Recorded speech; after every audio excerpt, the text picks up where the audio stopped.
Seja muito bem-vindo ao nosso curso de teologia chamado Em Busca da Verdade. Continuamos aqui então nas nossas lições e hoje nós vamos estudar sobre Deus envia um libertador. Que maravilha saber, irmãos, que Deus ele tem sempre os seus servos para enviar às necessidades do seu povo.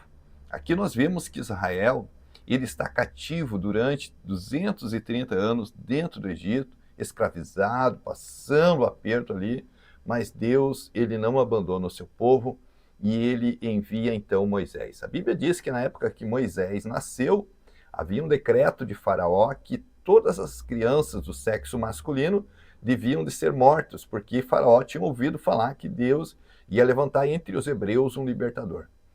Nasceu então Moisés na casa de Joquebede e Anrão, que eram os seus pais, e eles viram que era um menino formoso, e eles não podiam mais esconder ele, fizeram então um cestinho, calafetaram com betume e largaram no rio Nilo, segundo era a ordem de Faraó. A princesa, filha de Faraó, estava se banhando no rio, e aquele cestinho vinha descendo e parou entre os arbustos, e ela foi lá e disse a uma das suas princesas que pegassem aquele cestinho. E quando abriram, encontraram um menino chorando.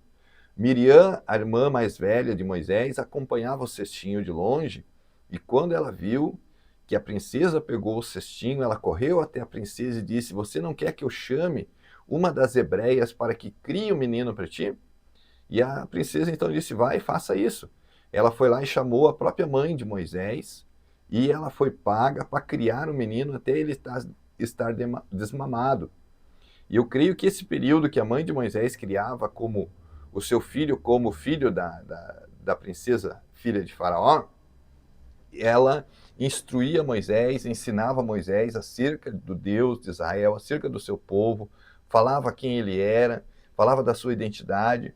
E uma das coisas importantes, né, é o que a Bíblia diz em Provérbios 22:6, ensina a criança no caminho que deve andar. Às vezes nós achamos, mas meu filho é muito novo, eu vou esperar ele ter uns 15 anos para me ensinar ele. Às vezes, quando vê, irmãos, já passou o tempo e os filhos já não obedecem mais. A Bíblia diz que Deus, ele faz com que Moisés ele vá visitar aonde estão os seus irmãos trabalhando no campo, os judeus, e ele vê um egípcio, um soldado, batendo em um judeu. Ele vai lá e defende, livra aquele que está sendo açoitado e acaba matando aquele egípcio e enterra na areia. Então ele achou que ninguém tinha visto, mas no outro dia ele foi lá e tinha dois judeus brigando entre eles. Ele disse: "Meus irmãos, vocês não briguem, vocês são irmãos." E um deles disse: "Você não quer me matar como matou o egípcio também?" Então Moisés viu que já haviam descobrido o que ele havia feito e ele fugiu para o deserto, porque ele pensou que Faraó iria lhe fazer o mal. Passou então a morar no deserto com a idade de 40 anos.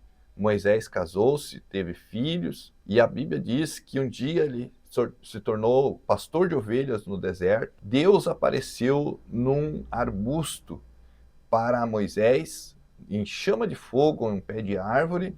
Aquela árvore ela se queimava, mas não se consumia. E do meio daquele fogo saiu uma voz que disse: "Moisés, Moisés." E ele disse: "Quem és tu, Senhor?" Aquela voz disse: "Tira a sandália dos teus pés, porque no lugar que tu estás pisando é terra santa. Eu te apareci a ti, porque eu tenho visto o clamor do meu povo, os filhos de Israel, e eu vou te enviar como mensageiro, como libertador para libertar os meus filhos no Egito." Que maravilha, né? Deus, ele não abandona os seus. Se você está se sentindo sozinho, abandonado, quem sabe passando por momentos de solidão, saiba que Deus, ele não te abandona, ele está contigo. E Deus, ele então fala com Moisés: "Moisés, Senhor, com que eu vou ir lá?" E Deus disse: "O que tu tem na tua mão?" Ele disse: "Tem um cajado, joga esse cajado no chão aí." E aquele cajado se tornou numa serpente. E Deus disse: "Pega de novo ele." E ali Deus provou o seu poder sobre a vida de Moisés. E ele disse: "Mas eu não sei falar, sou duro de língua." "Não, mas eu vou dar ao teu irmão por voz para ti, ele vai falar por ti. Eu vou falar contigo, tu fala para ele, ele fala para Faraó." Chegou lá na frente de Faraó. Faraó não queria libertar o povo, mas era plano de Deus já em castigar Faraó pelo sofrimento que ele havia feito com que Israel passasse. E ele envia então as 10 pragas que nós conhecemos como as 10 pragas do Egito: sangue, rãs, piolhos, moscas, úlceras, chuva de pedras, gafanhotos, trevas e morte dos primogênitos. Uma das coisas que eu quero te chamar a atenção é que no dia que Deus disse que ia libertar o povo, ele avisou Moisés. Ele disse: olha, diga aos filhos de Israel para que eles matem cada um cordeiro, asse na brasa, pegue o sangue, coloque numa bacia e pegue sopo, pegue uma esponja, uma espuma, um capim e passem na porta das suas casas. E toda casa que tiver a marca do sangue, ele não vai entrar, mas na casa que não tiver o sangue, ele vai entrar e vai matar o filho mais velho de cada família. Então, a morte dos primogênitos que nós conhecemos, né, não poupou nem mesmo ali o filho de Faraó, que seria o herdeiro, o príncipe, né?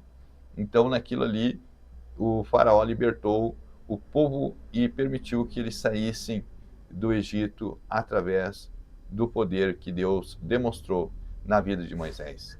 Amém? Um grande abraço. Se inscreva no canal, compartilhe, deixe teu comentário, tua pergunta. Ative o sininho das notificações, que todo dia nós vamos estar postando um vídeo do curso no mesmo horário e você vai ser notificado para nós acompanhar.